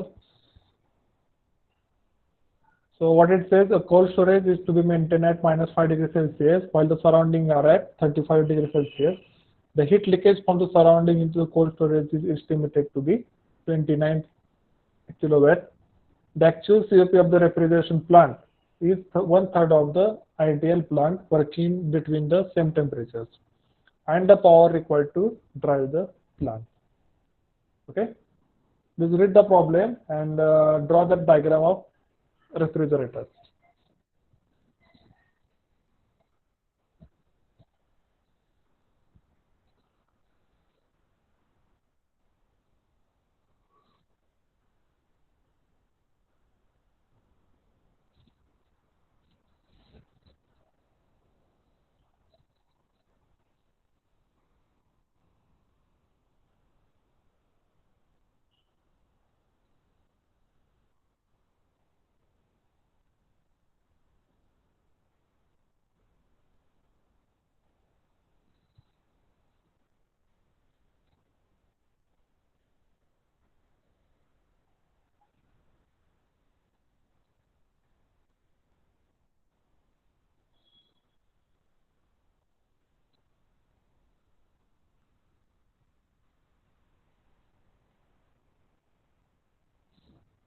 Okay, I will draw this diagram.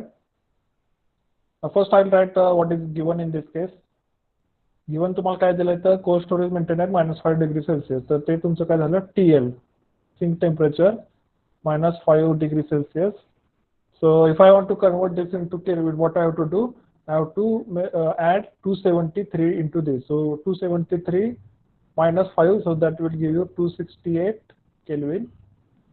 And TH source temperature they are given as 35°C. So I think what it will become, so this plus 273. So I think that would be 308 Kelvin. Now what is given in this case is heat transfer from surrounding to the cold storage is 29 kilowatt.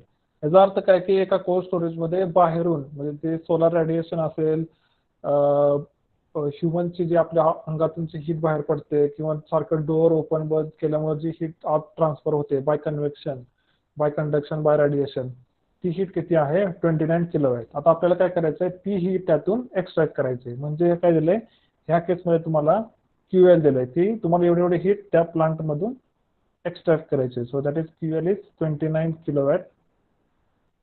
What is given? Actual COP of the refrigeration plant. So COP is equal to 1/3 of ideal plant working between the same temperatures. Ideal plant म्हणजे काय तर Carnot refrigerator. So this is equal to COP reversible divided by 3. ह्याच्या 1/3 actual COP आहे. तर तुम्हाला काय करायचं, power, तर वर्क तुम्हाला ह्याच्यामध्ये काढायचं. ठीक आहे, तर मी डायग्राम काढतो refrigerator प्लांटची, cold storage in this case. So this is at 268. Sorry, this is not 268. I'll first draw the diagram, then we'll see.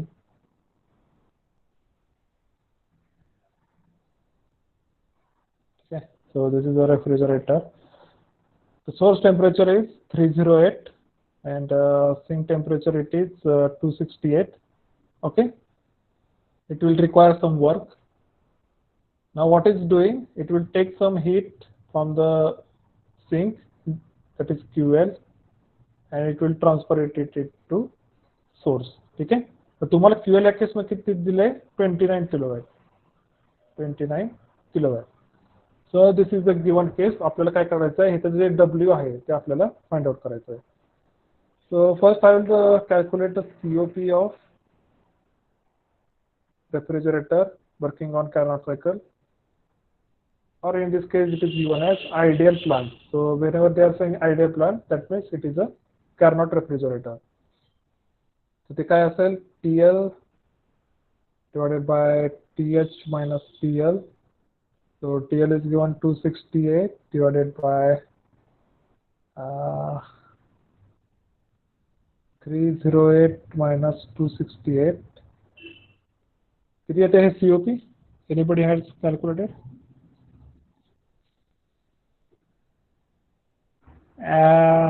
What is that? 12.99 is final answer or it is a COP? Please calculate the COP and tell me.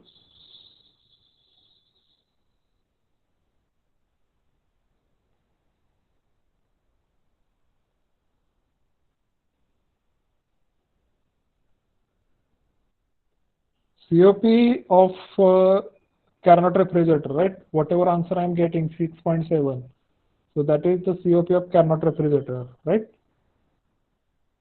So here 6.7, and then what is given actually is 1/3 of it. So COP refrigerator will be 6.7 divided by 3. So this will be 2.23, right?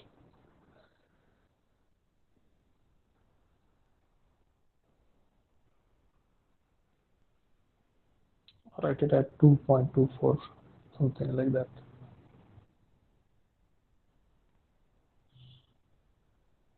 Okay.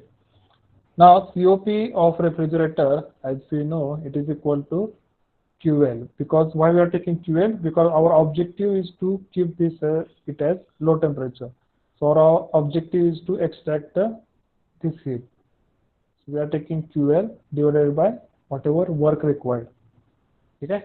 तर या case मध्ये COP आपण काढले 2.24 equal to QL तुमचं किती आहे 29. Okay, and we have to calculate W. So we can calculate W.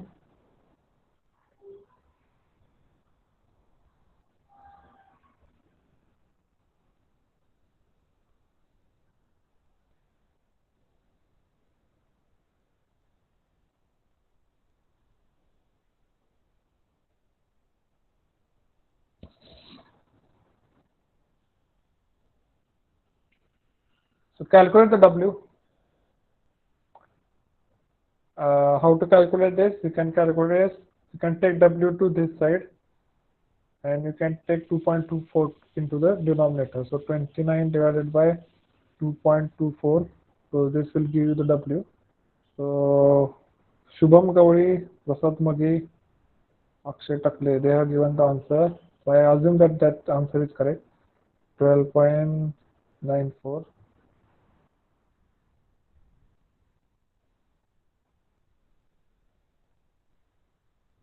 I hope others are getting the same answer.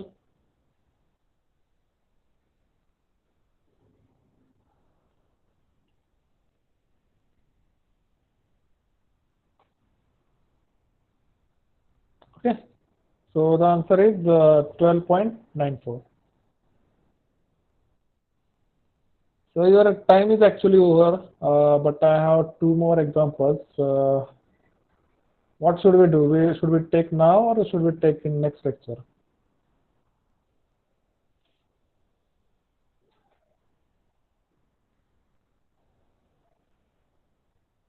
Maggie is so fast. He has quickly said that next lecture.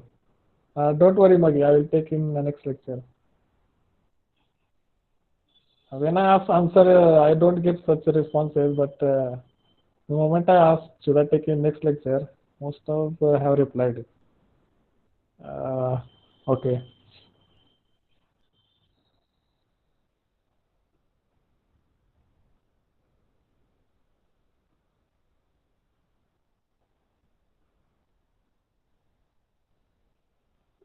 Maggie is very fast in replying.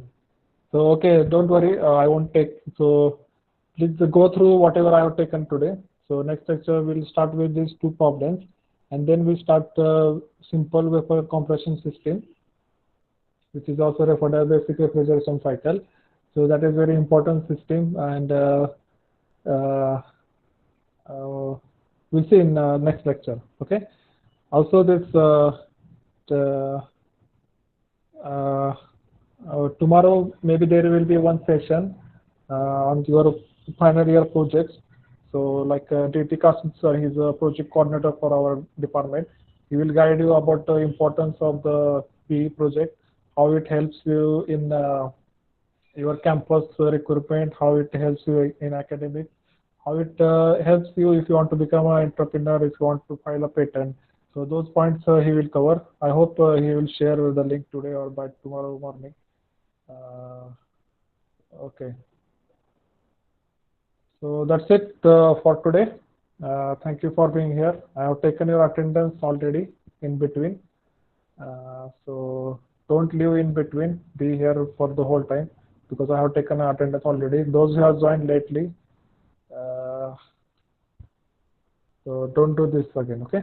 And again, I request you please join from college ID so that you will be automatically in, because otherwise what happens every time I have to click on admit button in between, okay? So that disturbs the class, right? So thank you. I have taken attendance already. See you in next lecture.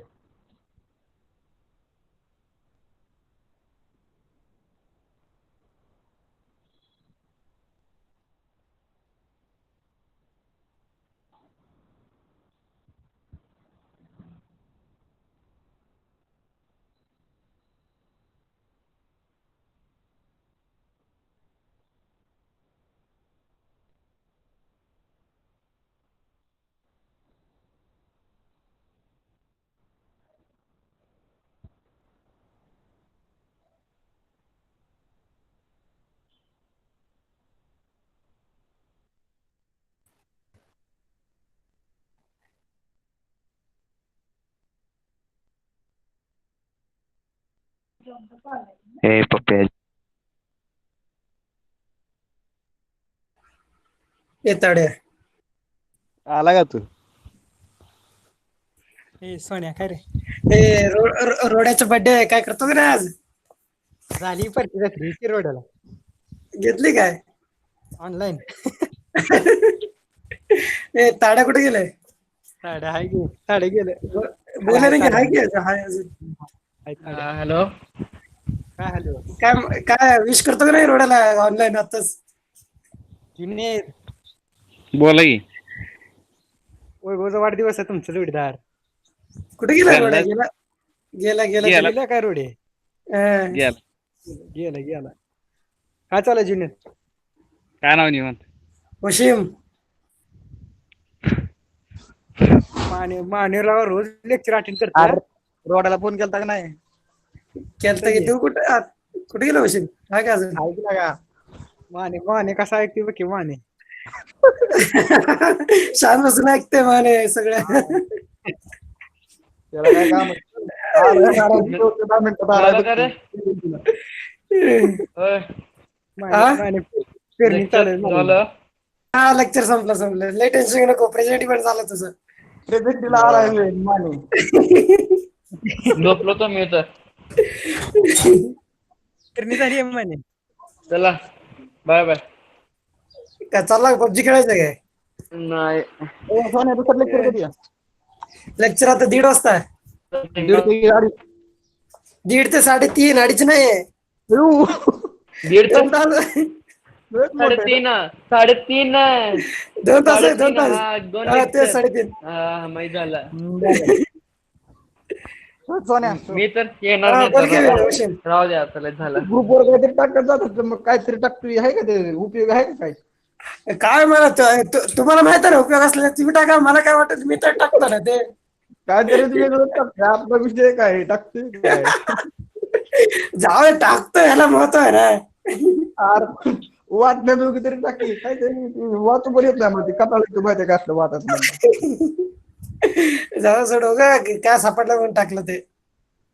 मला त्या काय phone करतोय रोज काहीतरी टाक त्याला म्हणायचं तू टाक म्हणून, एक तरी टाक नंतर आम्ही टाकतो सगळं म्हणायचं त्याला. पीडीएफ करून टाक हा म्हणतो म्हणतो काय पीडीएफ करतो आता त्यांनी तरी एक शब्द टाकत नाही ग्रुपवर. हम्म इकडे फोन करते मला केले नवीन मला केले हा ते स्टेटस टाकते मोबाईल नवीन मोबाईलचा.